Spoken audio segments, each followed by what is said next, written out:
dođemo i da sa kolegama iz Rusije porazgovaramo na tu temu. Možemo da kažemo i da je inicijacija našeg dolaska bilo pismo koje su Srbi sa Kosova i Metohije uputili predsjedniku Ruske federacije.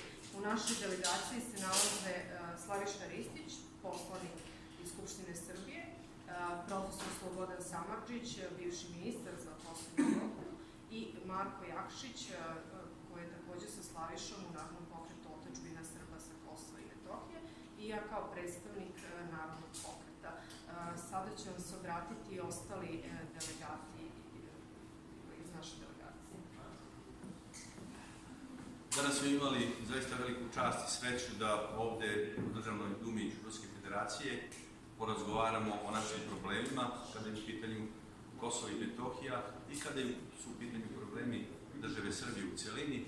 Jedan, naravno, od razloga zašto smo danas ovde, o čemu je i Dragana rekla, je naše pismo koje smo uputili predsjedniku Ruske federacije Vladimiru Putinu i čitavoj ruskoj javnosti sa namerom da zaista ukažemo na opasnost koja vreba kako nas Srbe na prostoru Kosova i Metohije, tako i državu Srbiju u celini, a to je najava mogućnosti da državno rukovodstvo Republike Srbije, odnosno njen predsjednik Aleksandar Vučić, potpiše sa Prištinom, sa separatistima, takozvani sveobuhvatni mirovni ili pravno obavezujući sporazum. Ukazali smo na sve moguće posledice eventualnog potpisivanja takvog akta.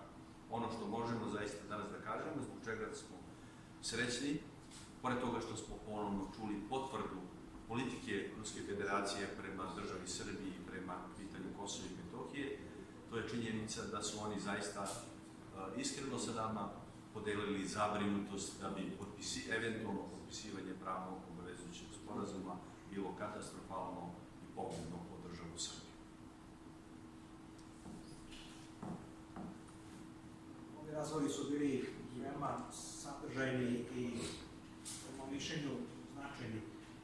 Predstavnici Dume su bili upoznati sa nekim detaljima koje možda nisu poznavali, a smo ih imali da upoznamo zato što tamo živimo u Srbiji, na Kosovu i znamo o čemu se radi.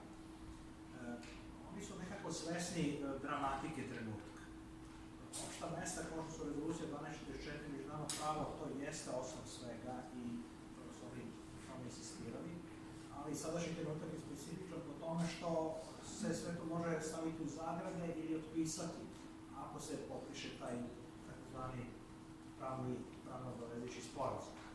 I toga su oni svesni. I mi smo prosto hteli da im stavimo znanja da je vreme veoma kratko i da je ono ubrzano na poslednjih nedelja i meseci, ubrzano na taj način što će naš šef države i ostali predstavnici koji budu nadležni za to se vrlo brzo suočiti sa predlogom tog sporazuma i razume se na kraju da prihvatiti, jer do sada je stvar tako išla da su oni bili spremni da učine sve da se stvar dovrši.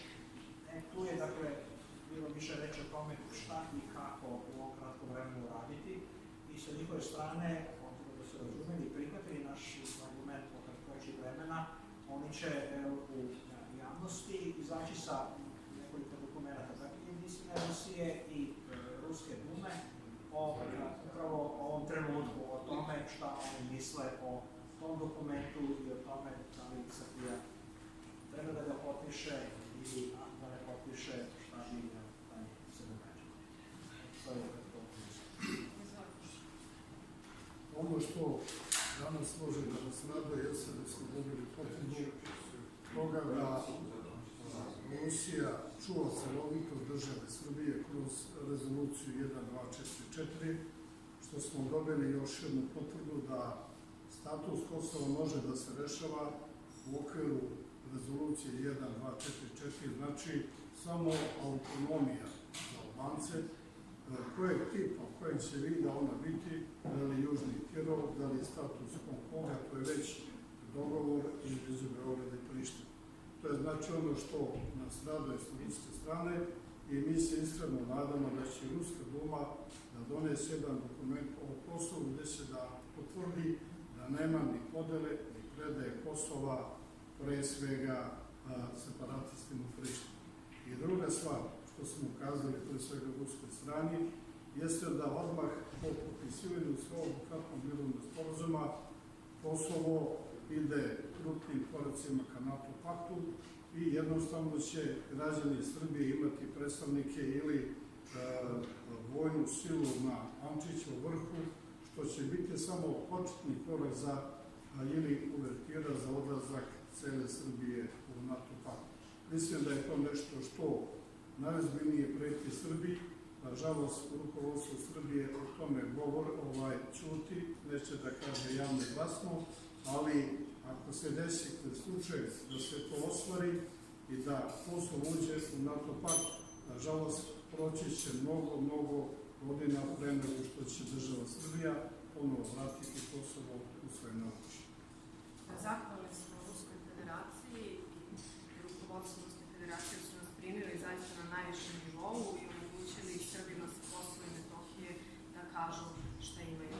Mi smo sada upravo završili sastanak sa gospodinom Petrom Tolstojem, potpredsjednikom Državne dume i sa gospodinom Sergejem Železnijakom, visokim funkcionerom Jedinstvene Rusije. Mi smo predali pismo koje je upućeno predsjedniku Ruske federacije Vladimiru Putinu i to pismo je izazvalo veliku pažnju u Ruskoj federaciji.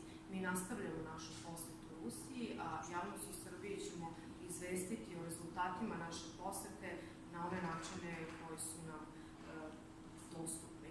Hvala.